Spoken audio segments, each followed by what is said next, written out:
এসালম group এই বাংলাদেশের banking খাত থেকে প্রায় 2.25 লক্ষ কোটি টাকা 1,70,000 কোটি টাকার উপরে তারা এখান থেকে পাচার করেছে।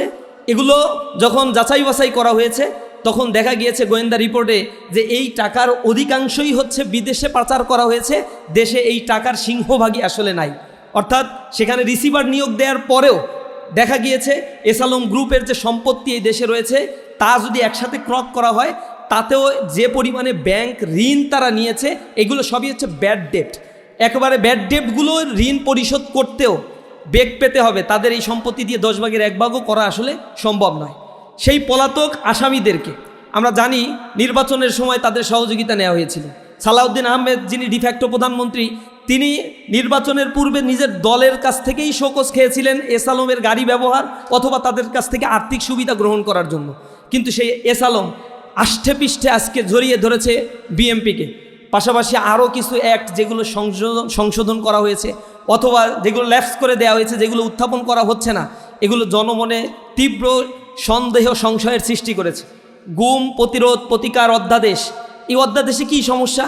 তারা নিজেরা বলে আমরা মাজলুম, আমরা জুলুমের শিকার, কিন্তু সংসদে দাঁড়িয়ে এই গুম প্রতিরোধ প্রতিকার অধ্যাদেশ তারা বাতিল করে দিচ্ছে, মানবাধিকার অধ্যাদেশ বাতিল করে দিচ্ছে এবং জাতির সামনে মিডিয়া ব্যবহার করে মিথ্যাচার করছে। তারা সেখানে 5 জন কমিশনার তারা পদত্যাগ করেছে এবং কি সমস্যাগুলো হয়েছে তা তারা পুঙ্খানুপুঙ্খভাবে বর্ণনা করেছে। আইসিটি ট্রাইব্যুনাল যেখানে ফ্যাসিবাদ হাসিনার বিচার কার্য পরিচালিত হয়েছিল একেবারে ওপেনভাবে, জনগণের কাছে তার রেকর্ডেড এবং সাংবাদিকদের নিয়ে এসে যেগুলো প্রচার করা হয়েছিল, সেখানে আইসিটির প্রধান যিনি ছিলেন চিফ প্রসিকিউটর, কোনো কারণ ছাড়াই তাকে সেই পদ থেকে তাকে স্যাক করা হলো। সেখানে যাকে বসানো হলো তিনি বলছেন এই রায় যেগুলো দেওয়া হয়েছে এবার পুনর্বিবেচনা করবেন। তার মানে কার বেনিফিশিয়ারি, কার সাথে মুসলেকা দিয়ে ক্ষমতার আসনে বিএমপি বসেছে, কোন ইঞ্জিনিয়ারিং করে ক্ষমতার আসনে বসেছে, জনগণের বুঝতে এখন আর বাকি নাই। বাংলাদেশের নতুন যে প্রেক্ষাপট এখন বর্তমানে সৃষ্টি হয়েছে, এই প্রেক্ষাপটে দাঁড়িয়ে জনগণের মনে এক ধরনের চাপা ক্ষোভ বিরাজমান রয়েছে।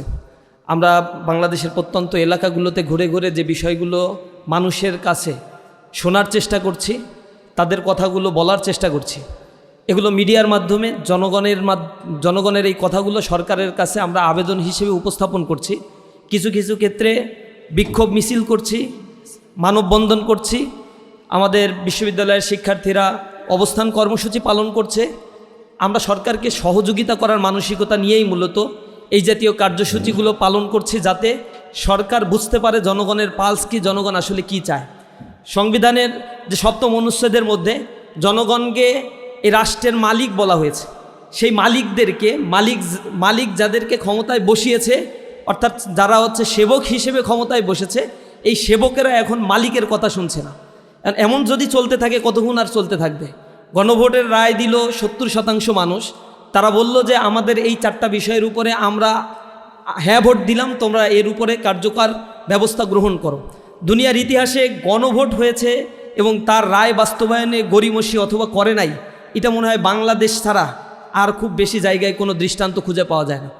বিএমপির কথা আমরা বলছি যে বিএমপি ক্ষমতায় এসেছে, তাদের জন্মগত জায়গাটাই ছিল হচ্ছে গণভোটের মাধ্যমে তাদের বৈধতা, এবং তারাই হচ্ছে এই দেশের ইতিহাসে যে গণভোটগুলো হয়েছে তার অধিকাংশ ক্ষেত্রে বেনিফিশিয়ারি, এবং এই ক্ষমতায় বসার মধ্য দিয়ে তাদের লেজিটিমেসি তৈরি হয়েছে এই গণভোটের রায়ের মধ্য দিয়ে। কনস্টিটিউশনের দোহাই দিয়ে যে কথাগুলো তারা এখন বলছে, এটা জনগণ এত কনস্টিটিউশনাল ল্যাঙ্গুয়েজগুলো বুঝে না।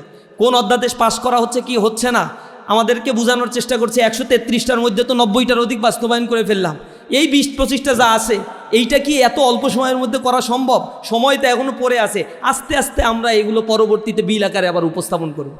জনগণ এত কিছু বুঝতে চায় না। তোমার 98টা উঠানোর সুযোগ হইল, যেই জিনিসটা জনগণ প্রত্যক্ষ ভোট দিয়ে দীর্ঘদিন পরে তাদের ভোটাধিকার প্রয়োগ করলো, সেই গুরুত্বপূর্ণ জিনিসটাকেই তুমি ওভারলুক করলা, বাদ দিলা, আবার বলছো জনগণ আস্থা রাখুক তোমাদের উপরে। জনগণ তোমাদের উপরে আস্থা রাখতে চায় না। দেশের অর্থনৈতিক অবস্থা চরম বিপর্যয়ের মধ্যে ফেলে দিচ্ছে এই বর্তমান সরকার। ইন্টারিম গভর্নমেন্ট কিছু ফরমেশন নিয়ে এসেছেও বেসিক কিছু জায়গায়। আপনারা দেখেছেন ব্যাংক রেজুলেশন অর্ডিন্যান্স যেটা ইন্টারিম গভর্নমেন্ট তৈরি করেছিল, 5টা ব্যাংক তারা একসাথে করে দিয়েছিল, 4টা এসালম গ্রুপের মালিকানাধীন, এরপরে নাসা গ্রুপের মালিকানাধীন। তাদেরকে আবার মালিকানা ফেরত দেওয়ার জন্য এই গভর্নমেন্ট ব্যাংক রেজুলেশন যে অর্ডিন্যান্স তার 18 ক সংযুক্ত করেছে, 7% মালিকানা কারো থাকলে তারা আবার পূর্বের মালিকদের কাছে এই ব্যাংকগুলো ফিরে চলে যাবে। অথচ এস আলম গ্রুপ এই বাংলাদেশের ব্যাংকিং খাত থেকে প্রায় 2.25 লক্ষ কোটি টাকা, 1,70,000 কোটি টাকার উপরে তারা এখান থেকে পাচার করেছে। এগুলো যখন যাচাই বাছাই করা হয়েছে তখন দেখা গিয়েছে গোয়েন্দা রিপোর্টে যে এই টাকার অধিকাংশই হচ্ছে বিদেশে পাচার করা হয়েছে, দেশে এই টাকার সিংহভাগই আসলে নাই। অর্থাৎ সেখানে রিসিভার নিয়োগ দেওয়ার পরেও দেখা গিয়েছে এস আলম গ্রুপের যে সম্পত্তি এই দেশে রয়েছে তা যদি একসাথে ক্রক করা হয় তাতেও যে পরিমাণে ব্যাংক ঋণ তারা নিয়েছে এগুলো সবই হচ্ছে ব্যাড ডেট। একেবারে ব্যাড ডেটগুলো ঋণ পরিশোধ করতেও বেগ পেতে হবে, তাদের এই সম্পত্তি দিয়ে 10 ভাগের 1 ভাগও করা আসলে সম্ভব নয়। সেই পলাতক আসামিদেরকে আমরা জানি নির্বাচনের সময় তাদের সহযোগিতা নেওয়া হয়েছিল। সালাউদ্দিন আহমেদ যিনি ডিফ্যাক্টো প্রধানমন্ত্রী, তিনি নির্বাচনের পূর্বে নিজের দলের কাছ থেকেই শোকজ খেয়েছিলেন এস আলমের গাড়ি ব্যবহার অথবা তাদের কাছ থেকে আর্থিক সুবিধা গ্রহণ করার জন্য। কিন্তু সেই এস আলম আষ্ঠে পৃষ্ঠে আজকে জড়িয়ে ধরেছে বিএমপিকে, পাশাপাশি আরও কিছু অ্যাক্ট যেগুলো সংশোধন করা হয়েছে অথবা যেগুলো ল্যাপস করে দেওয়া হয়েছে, যেগুলো উত্থাপন করা হচ্ছে না, এগুলো জনমনে তীব্র সন্দেহ সংশয়ের সৃষ্টি করেছে। গুম প্রতিরোধ প্রতিকার অধ্যাদেশ, এই অধ্যাদেশে কী সমস্যা? তারা নিজেরা বলে আমরা মাজলুম, আমরা জুলুমের শিকার, কিন্তু সংসদে দাঁড়িয়ে এই গুম প্রতিরোধ প্রতিকার অধ্যাদেশ তারা বাতিল করে দিচ্ছে, মানবাধিকার অধ্যাদেশ বাতিল করে দিচ্ছে এবং জাতির সামনে মিডিয়া ব্যবহার করে মিথ্যাচার করছে। তারা সেখানে 5 জন কমিশনার তারা পদত্যাগ করেছে এবং কি সমস্যাগুলো হয়েছে তা তারা পুঙ্খানুপুঙ্খভাবে বর্ণনা করেছে। আইসিটি ট্রাইব্যুনাল যেখানে ফ্যাসিবাদ হাসিনার বিচার কার্য পরিচালিত হয়েছিল একেবারে ওপেনভাবে, জনগণের কাছে তার রেকর্ডেড এবং সাংবাদিকদের নিয়ে এসে যেগুলো প্রচার করা হয়েছিল, সেখানে আইসিটির প্রধান যিনি ছিলেন চিফ প্রসিকিউটর, কোনো কারণ ছাড়াই তাকে সেই পদ থেকে তাকে স্যাক করা হলো। সেখানে যাকে বসানো হলো তিনি বলছেন এই রায় যেগুলো দেওয়া হয়েছে এবার পুনর্বিবেচনা করবেন। তার মানে কার বেনিফিশিয়ারি, কার সাথে মুসলেকা দিয়ে ক্ষমতার আসনে বিএমপি বসেছে, কোন ইঞ্জিনিয়ারিং করে ক্ষমতার আসনে বসেছে, জনগণের বুঝতে এখন আর বাকি নাই। যদি তারা এগুলো কন্টিনিউ করতে থাকে, আমরা চাই দেশের যে তীব্র সংকট তৈরি হয়েছে, গ্যাসের সংকট, তেলের সংকট, জনজীবন বিপর্যস্ত হয়ে পড়েছে, দ্রব্যমূল্যের ঊর্ধ্বগতির কারণে আজকে মানুষ দিন আনছে প্রতিদিনকার জীবনযাপন পরিচালনা করতে পারছে না। গত 1 মাসের মধ্যে 17 লক্ষ বেকারের অ্যাড হয়েছে আমাদের বেকারত্বের খাতায়। 6,40,00,000 মানুষ এখন দারিদ্র সীমার নিচে বসবাস করছে। সরকারের রাষ্ট্র পরিচালনার জন্য টাকা নাই, এ কারণে তারা 2 দিন আগে দেখলাম ট্রেজারি বন্ড ছেড়েছে। সেই ট্রেজারি বন্ডের মধ্য দিয়ে তারা 1,10,000 কোটি টাকা এপ্রিল মাসে জনগণের কাছ থেকে উত্তোলন করতে চায়। ব্যাংকগুলোতে টাকা নাই, যে ব্যাংকে ঋণ নেওয়ার পরে অতিরিক্ত ঋণ নেওয়ার মতো অবস্থা আর ব্যাংকে নাই। ব্যাংকগুলো মানুষের আমানত ফেরত দেওয়ার মতো সিচুয়েশনে নাই। অথচ ইসলামী ব্যাংক, যেটা অধিকাংশ রেমিটেন্স আয়ের একটা বড় সরকারের উৎস বা দেশের উৎস, এই বাংলাদেশ ইসলামী ব্যাংক বা যে ব্যাংকিং চ্যানেলগুলোকে ধ্বংস করার জন্য তারা সেগুলো দখলদারিত্বের অভিনব কৌশলের দিকে তারা যাচ্ছে। একের পর এক প্রশাসনিক দপ্তরগুলোতে নিজেদের লোক বসিয়েছে, অথচ তারা নির্বাচনের পূর্বে বলেছিল এখানে রাজনৈতিক বিবেচনায় কাউকে প্রশাসক হিসেবে নিয়োগ দেওয়া হবে না। তারা নিজেদের সাথে দ্বিচারিতা করছে। আমরা বলছি এই মুনাফিকি চরিত্র যদি বাদ দিতে না পারো, মুনাফিকদের পরিণতি আল্লাহর কাছেও যেমন করুন, এই মুনাফিকদের পরিণতি দুনিয়ায় আল্লাহ রাব্বুল আলামিন তাদেরকে লাঞ্ছিত করেন, এই জনগণের মাধ্যমেই তাদেরকে অপদস্থ করা হবে। আমরা দেশের জনগণ হিসেবে আপনাদেরকে সহযোগিতা করতে চাই। ফ্যাসিবাদ মুক্ত এই দেশ একটা অস্থিতিশীল অবস্থার মধ্য দিয়ে পরিচালিত হচ্ছে। দেশের শেয়ার বাজারের অবস্থা চরম বিপর্যস্তকর অবস্থা, স্টক মার্কেটের অবস্থা খারাপ, ক্যাপিটাল মার্কেটের অবস্থা খুবই খারাপ। বিনিয়োগকারীরা এখন ধুকে ধুকে মরছে, বিদেশি বিনিয়োগের পরিমাণ কমে যাচ্ছে, বেকারত্বের হার ধীরে ধীরে বেড়ে যাচ্ছে। এত সংকট আইডেন্টিফাই না করে বরং এমন কিছু বিষয়গুলো নিয়ে দেশের মানুষের সামনে আলোচনা করা হচ্ছে, অথচ জনগণের বেসিক প্রবলেমগুলো মিডিয়ার মাধ্যমে প্রকাশ করা হচ্ছে না। মেইন স্ট্রিম মিডিয়া এই কথাগুলো বলছে না, এগুলো প্রচার করতে সামহাও দিচ্ছে না। এই মিডিয়া কুয়ের মাধ্যমে তারা জনগণকে একটা অন্ধকারের মধ্যে রাখতে চায়, যে অন্ধকারের মধ্যে আওয়ামী আসলে রেখেছিল এবং তার পরিণতিটা খুব খারাপ হয়েছিল।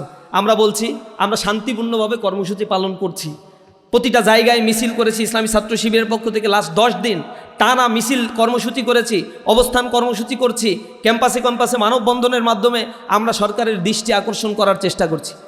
বাংলাদেশের একটা কপাল খারাপ জনগণের, অথবা নেচার খারাপ, যেই জায়গায় রাস্তা যদি অবরোধ না করা হয়, সচিবালয় ঘেরাও যদি না করা হয়, আর থানা ঘেরাও যদি না করা হয়, তাহলে জনগণ যে কিছু বলছে এই দেশের জনগণ মজ্জাগতভাবে এটা ধরেই নিয়েছে যে এইগুলা তারা আর মানবে না, তাদের আন্দোলনে সক্ষমতা নেই, এরকম মনে করে নিয়েছে। আমরা সরকারের কাছে বলবো, আপনারাও দীর্ঘ 17 বছর ধরে আন্দোলন করছেন, আন্দোলন কোন পর্যায়ে গেলে কিভাবে করতে হয় এগুলো আপনাদের সব জানা আছে। আপনাদের যারা বুদ্ধিশুদ্ধি দিচ্ছে, যাদের সাথে মাসওয়ারা করে দিল্লির এজেন্ডা বাস্তবায়নের জন্য আজকে বাংলাদেশের ক্ষমতায় বসে জনগণের পারসেপশনের এগেইনস্টে চলে গিয়েছেন, এখনও সময় আছে, ফেরত আসেন, জনগণের ভাষা বোঝার জন্য চেষ্টা করেন, গণরায় বাস্তবায়নের জন্য আপনাদের সহযোগিতা আমরা করতে চাই, আপনারা সেই ক্ষেত্রে অগ্রণী ভূমিকা পালন করুন। রাষ্ট্রকে ব্যবহার করে সম্পদ লুটপাটের একটি অভয়ারণ্যে পরিণত করিয়েন না, তাহলে আপনারা এই দেশের জন্য, এই জাতির জন্য অনেক বেশি নিন্দার পাত্র হয়ে দাঁড়াবেন। আমরা সরকারের কাছে সেই আহ্বান জানাচ্ছি। আজকের প্রোগ্রামের মধ্য দিয়ে আমরা বলতে চাই, আমাদের এই কর্মসূচি, কার্যসূচি, জনগণকে সচেতনতামূলক কার্যসূচি আমরা পরিচালনা করব। জনগণের যেই প্রবলেমগুলো এখন ফেস করছে সেই কথাগুলো আমরা উত্থাপন করার জন্য চেষ্টা করব। প্রয়োজনের আলোকে স্থান, সময়, কাল, পাত্রভেদে এই আন্দোলন তীব্র থেকে তীব্রতর হবে। আমি আশা করি সরকার তার আগেই তার বোধোদয় হবে এবং সে খুব দ্রুতই জনরায় বাস্তবায়ন করবে। 15 তারিখ থেকে, আজকে থেকে আবার সংসদ চালু হয়েছে, এই অল্প সময়ের ব্যবধানেই তারা এই বিল উত্থাপন করুক, সেই বিল পাশ করুক, জনমনে স্বস্তি ফিরিয়ে নিয়ে আসুক। সকলকে আন্তরিকভাবে ধন্যবাদ। আসসালামু আলাইকুম রহমতুল্লাহি ওয়া বারাকাতুহু।